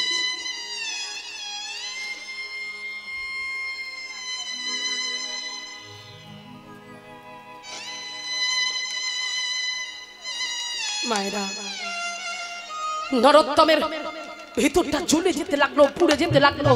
নরোত্তম মনে মনে চিন্তা করলো, আমি অন্যায় করেছি, আমি অপরাধ করেছি। সবাই যখন ঘুমিয়ে পড়বে তখন আমি শাস্তি দেবো। হ্যাঁ হ্যাঁ, শাস্তি দেবো। কাকে শাস্তি দেবো? এই হাত, এই হাত। তুই কেন কেন কেন বাধা দিলি না? কেন বাধা দিলি না? কেন ঝাঁটাটা আমার হাতে তুলিয়ে দিলি? বল বল। সবাই ঘুমিয়ে পড়েছে রাতের অন্ধকারে। ধীরে ধীরে রন্ধনশালায় ছুটে গেলেন। আর রন্ধনশালায় ছুটে গিয়ে উনানের মধ্যে কাষ্ঠ দিয়ে আগুন ধরিয়ে দিলেন। আর যেই আগুন ধরিয়ে দিলেন, দাউ দাউ করে জ্বলছে আগুন। সেই জ্বলন্ত আগুনের সামনে হাত দুটো নিয়ে গিয়ে বলল, রে হাত, আজকে আমি তোদের শেষ করে ফেলবো, কেউ বাঁচাতে পারবে না তোদেরকে। এই বলে দুটো হাত নিয়ে আগুনের মধ্যে দিয়ে দিলেন। চলে গেল, চলে গেল, চলে গেল। ওদিকে থাকতে পারলো না। গুরুদেবের হাতে ফসকা পড়ে গেছে। গুরুদেবের হাতে বড় বড় ফসকা। আমার হাত চলে যাচ্ছে, আমার হাত চলে গেল। ওরে কে কোথায় আছিস? তাড়াতাড়ি ওঠ, ছুটে যা, ছুটে যা নরোত্তমকে থেকে আটকা। নরোত্তম, নরোত্তম, ও হাত পুড়িয়ে দিচ্ছে, ছুটে যা, ছুটতে ছুটতে যা।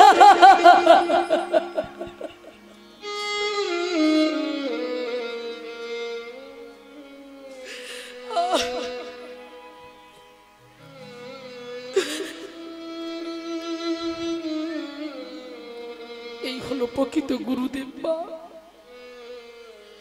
যে শিষ্যের ব্যথা বুঝতে পারে সেই তো গুরুদেব।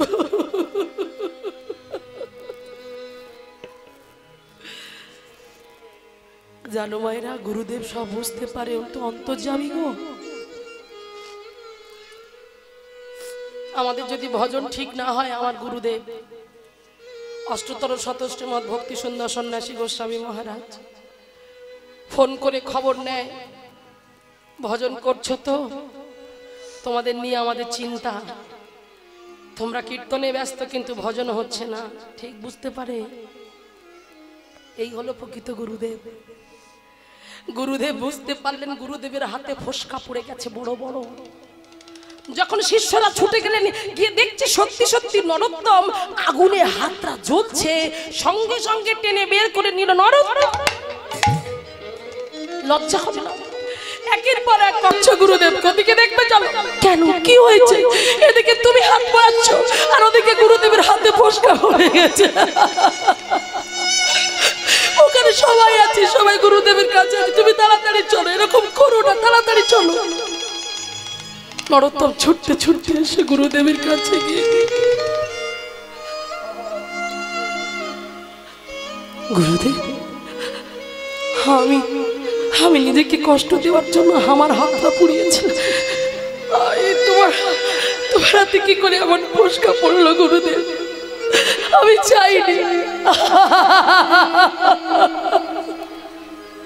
আমি চাইনি আমার জন্য তোমার ক্ষতি হয়ে যায়।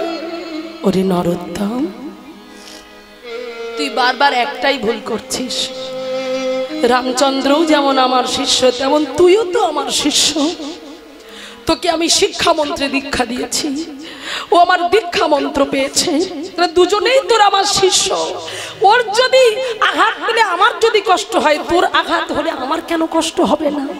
ওরে এ যুগে বিচার না,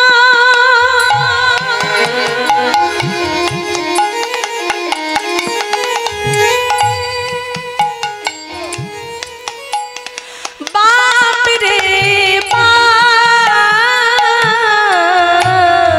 এ যুগে বিচার নাই।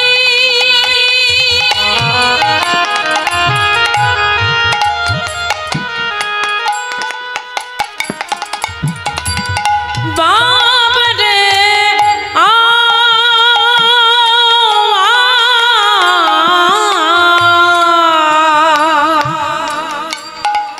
দিনে মানে ঝাঁটায়, রাতে পোড়ায় হাত। দিনে মারে ঝাঁটায়, রাতে পোড়ায় হাত। বলি আমার ভাগ্যে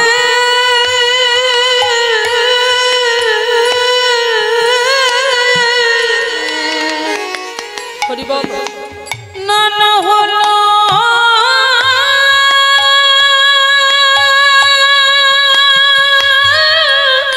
বাবা, হলো না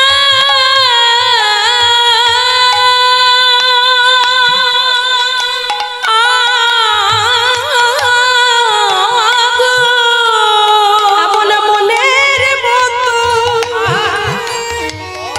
মতো শিষ্য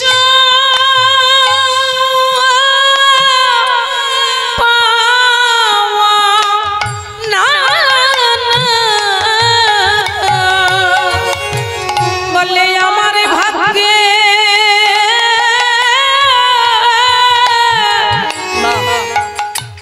না হলো না গো। নয়ন জলে বক্ষ ভাসিয়ে কাঁদছে, তিনজনে একসঙ্গে কান্না শুরু করে দিয়েছে। ও মাইরা, এইভাবে রামচন্দ্র কবিরাজ ধীরে ধীরে ধীরে ধীরে গুরুদেবের সঙ্গ পেতে লাগলো। একদিন গুরুদেব এমন ধ্যানস্থ হলেন, শ্রীনিবাস আচার্য 3 দিন ধ্যানস্থ হয়ে আছে, যাচ্ছে না। স্ত্রী কি না গৌরাঙ্গ প্রিয়া দেবী বলেছিলেন রামচন্দ্রকে, রামচন্দ্র দেখো না তোমার গুরুদেব কেন কথা বলছে না। রামচন্দ্র দেখলেন ধ্যানের মধ্যে হচ্ছে, দেখুন ধ্যানে বসলেন রামচন্দ্র গুরুদেবের পাশে। এবার ধ্যানের মধ্যে দেখতে পাচ্ছে গুরুদেব কাঁদছে। গুরুদেবকে বলছে, গুরুদেব আপনি কাঁদছেন কেন?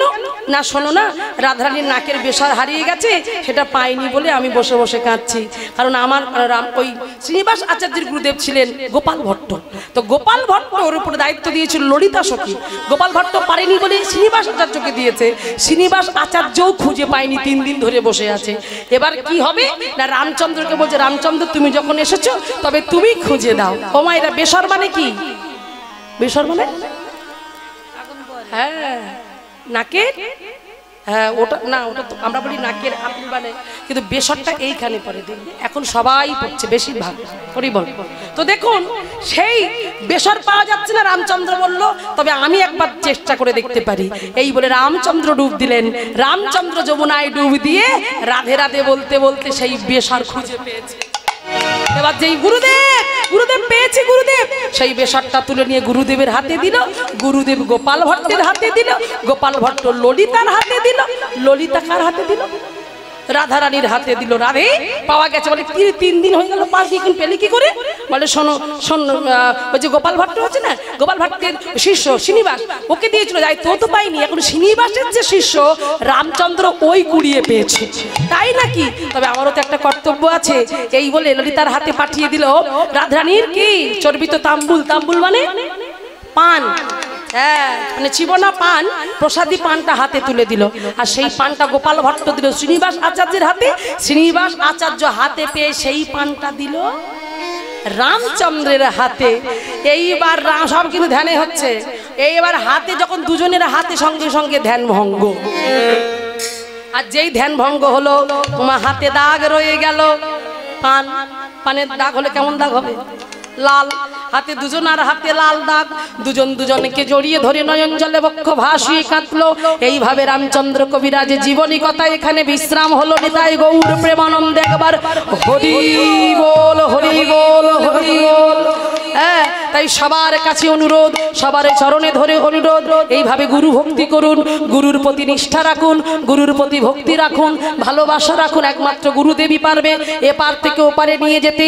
তাই মায়েরা, আমরা যেহেতু আমি জানি এখানে সবাই আনন্দ প্রিয়সী মানুষ, সবাই আনন্দ করতে ভালোবাসে, তাই সবাই মিলে আমরা একটু আনন্দ করব। গান গাইতে গাইতে আমরা এখান থেকে বিদায় নেব, কেমন?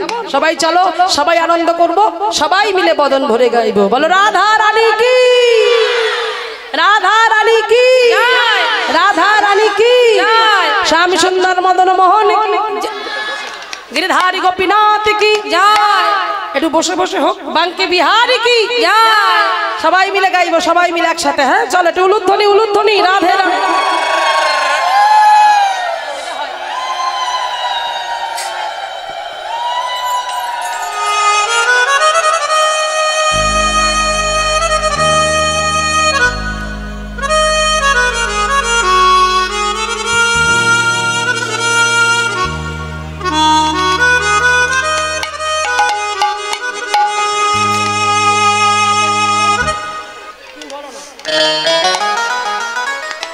সবাই মিলে আনন্দ করতে করতে যাবো। হ্যাঁ প্রত্যেকে হরি বল, হাতে তালি দিই। আচ্ছা এখন একটু বসো, বসে বসে আনন্দ করো। ওই উঠতে শুরু করলে আর কেউ বসবে না। চলো, হ্যাঁ বাহ। বসে বসে অনেক কোয়ালিটির নাচ হয়, জানলে তবে তো। রাধা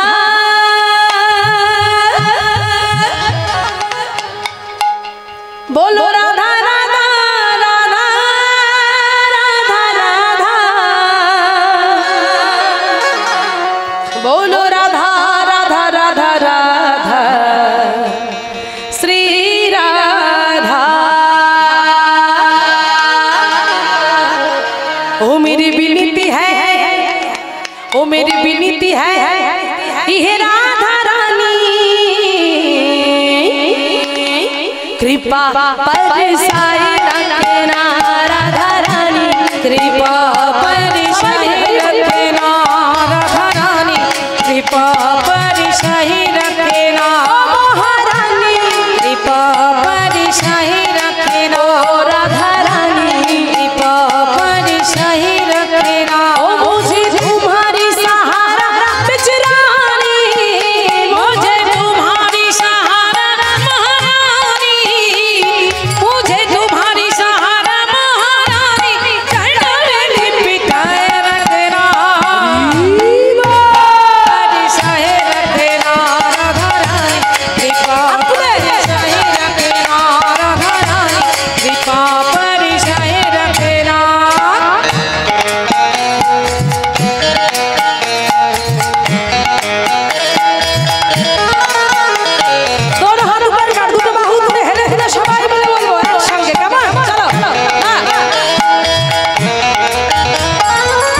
থেকে বড্ড সাউন্ড কম, আর একটু রা রা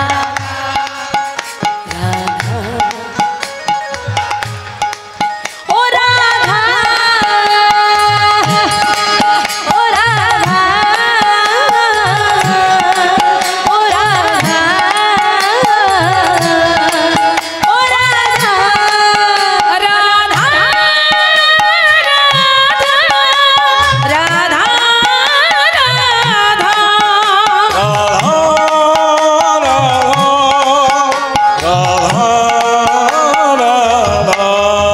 বলো রাধা রাধা রাধা রাধা রাধা রাধা রাধা রাধা একটু হাত তুলে হোক হচ্ছে হচ্ছে বলো রাধা রাধা রাধা সবাই মাতোয়ারা হও বেঁচে যাও রাধা রানীর নামে একটু মাথায় একটু ঘোমটা দাও ঘোমটা সবাই মিলে রাধে রাধে সবাই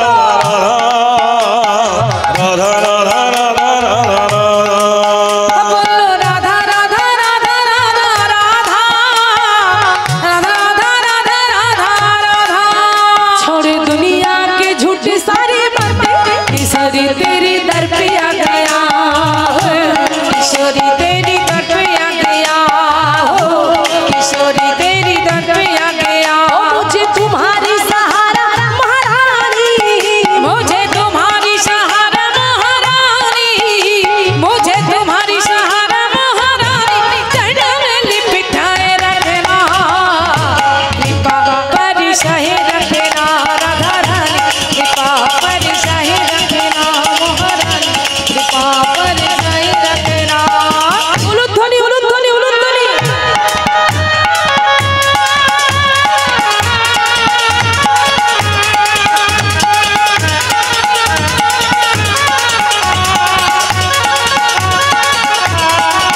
जय हो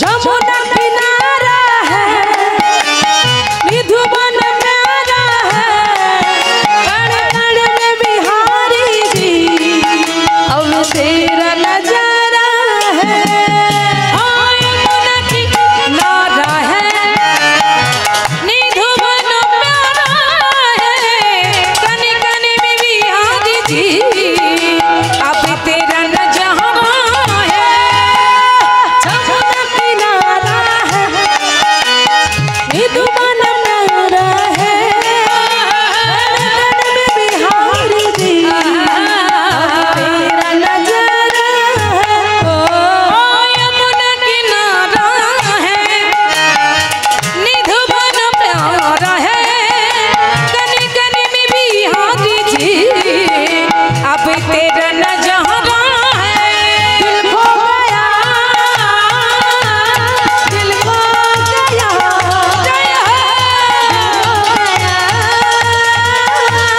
दिल खो गया दिल खो गया दिल खो गया दिल खो गया दिल खो गया बंकी बिहारी से वृंदावन में हाय मेरा दिल खो गया बंकी बिहारी से वृंदावन में हाय मेरा दिल खो गया बंकी बिहारी से वृंदावन में हाय मेरा दिल खो गया राधा राधा राधा राधा राधा राधा राधा राधा जय हो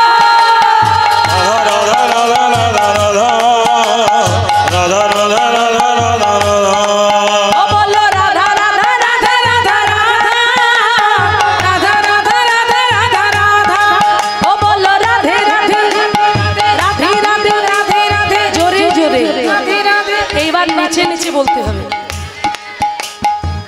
আর আমার কমিটির গতবারে যেমন দাদা ভাইরা এখানে ছিলেন তারা যদি একটু চলে আসেন খুব ভালো হয় ওরা তো নাচবে একটু আমি তো জানি ওরা কেমন হ্যাঁ হরি বল হরি বল, সবাই মিলে উঠে নাচতে হবে। রাধে রাধে বৃন্দাবন মে রাধে রাধে, ऋषि घाट में राधे राधे, कुंज करुण में राधे राधे, ओसिबाट में राधे राधे, राधा कुंड में राधे राधे, सब लोग नाचते কিছু করার নেই।